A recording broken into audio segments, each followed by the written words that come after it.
এনামুল নামে একজন ভাই কমেন্ট করেছেন, আসসালামু আলাইকুম। আমি আপনার কাছ থেকে এই কথাটা রিপ্লাই চাই। জীবনে একজনকে মন থেকে ভালোবেসেছিলাম, কিন্তু এটা আমরা বুঝি না। আমাদের লাইফে যারা আসে তারা স্বার্থটা আগে খোঁজে। স্বার্থ শেষ হয়ে গেলে ঠিক হয়ে আমাদেরকে ছেড়ে চলে যায়। আমার 3 বছরের সম্পর্ক, আজকে সে অন্যকে নিয়ে অনেক সুখে আছে। জানি না তার কাছে কি অপরাধ করেছিলাম।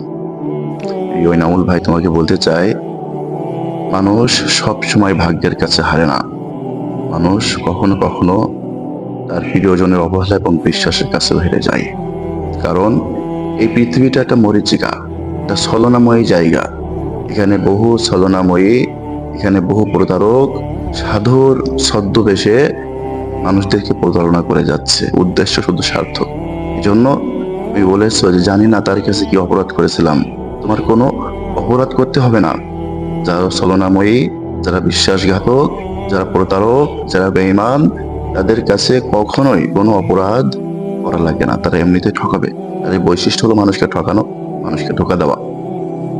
তোমাকে চিনতে হবে তোমার আপনকে। এই পৃথিবীতে, এই ক্ষণস্থায়ী জায়গায় কেউ তোমার চিরস্থায়ীর জন্য আপন নয়। তোমার আপন হলেন একমাত্র তোমার প্রভু, তোমার সৃষ্টিকর্তা, তোমার আল্লাহ।